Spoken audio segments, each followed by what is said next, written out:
નમસ્કાર, તમે સાંભળી રહ્યા છો રેડિયો મની 9 પર સમાચારોનું લંચ બોક્સ। 1 માર્ચથી શું બદલાશે? કઈ 100 દવાઓ થશે સસ્તી? પરિવારો પર દેવાનો બોજ કેટલો વધ્યો? આ ઉપરાંત પણ બિઝનેસ અને ફાઇનાન્સ સાથે જોડાયેલા ઘણા સમાચારો છે અમારી પાસે। તો ચાલો ખોલીએ સમાચારોનું લંચ બોક્સ। 1 માર્ચથી તમને સીધી અસર કરે તેવા ફેરફારો થવા જઈ રહ્યા છે અને આ ફેરફારો તમારે જાણવા જરૂરી છે।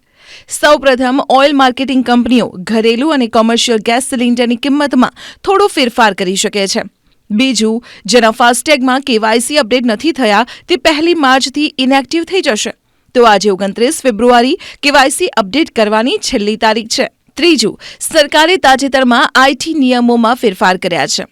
એક્સ, ફેસબુક, યુટ્યુબ અને ઇન્સ્ટાગ્રામ જેવી સોશિયલ મીડિયા એપ્સ પર જો માર્ચથી ખોટા ફેક્ટ સાથેના કોઈ સમાચાર પ્રકાશિત થશે તો તેના માટે દંડ લગાવવામાં આવી શકે છે।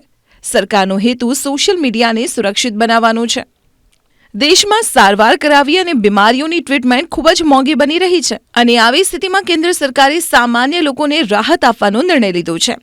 NPPA એટલે કે નેશનલ ફાર્માસ્યુટિકલ પ્રાઇસિંગ ઓથોરિટીએ 19 નવા ફોર્મ્યુલેશનની છૂટક કિંમત અને 31ની સેલિંગ પ્રાઇસ નક્કી કરી છે। આ નિર્ણય બાદ કોલેસ્ટ્રોલ, સુગર, દુખાવો, તાવ, infection, excessive bleeding, calcium, vitamin D3, બાળકોની એન્ટીબાયોટિક સહિતની 100 દવાઓ સસ્તી થશે અને લોકોનો હેલ્થકેર પરનો ખર્ચ પણ ઓછો થઈ જશે। NPPA આને લગતું એક નોટિફિકેશન પણ બહાર પાડ્યું છે। હ્યુન્ડાઈ મોટર ઇન્ડિયાએ તેની ડીલરશીપ પર લોકપ્રિય mid size SUV Creta N લાઇનનું ઓફલાઇન બુકિંગ શરૂ કર્યું છે। કંપની આ કારને 11 માર્ચે લોન્ચ કરવાની તૈયારી કરી રહી છે। બાયર્સ 25,000 રૂપિયાની ટોકન રકમ ચૂકવીને તેને ઓફલાઇન બુક કરાવી શકે છે। હ્યુન્ડાઈ ક્રેટા એન લાઇનની એક્સ શોરૂમ કિંમત 17.50 લાખ રૂપિયાથી શરૂ થઈ શકે છે।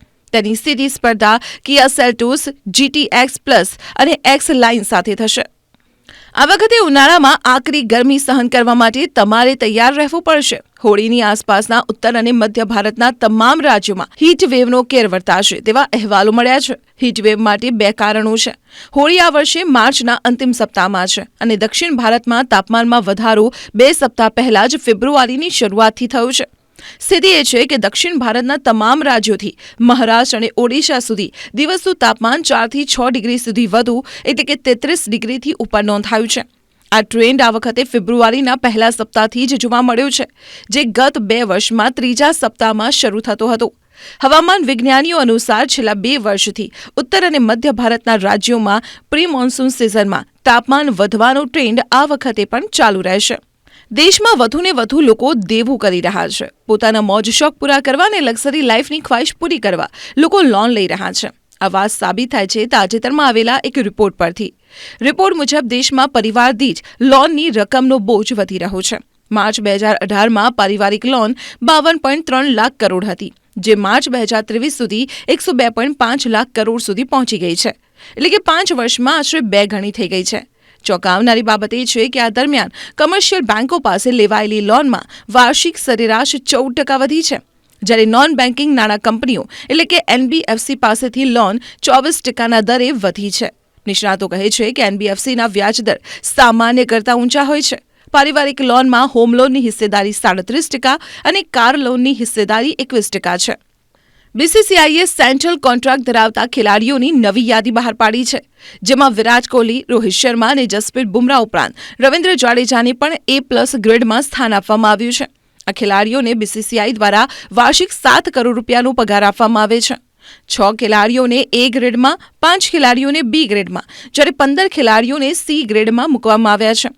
બીજી તરફ A ગ્રેડના ખેલાડીને 5 કરોડ, જ્યારે B ગ્રેડના ખેલાડીને 3 કરોડ અને C ગ્રેડના ખેલાડીને 1 કરોડ રૂપિયા મળે છે। તો સમાચારોના લંચ બોક્સમાં આજે માત્ર આટલું જ। તમે સાંભળતા રહો રેડિયો મની 9। અમે લઈએ વિદાય। નમસ્કાર।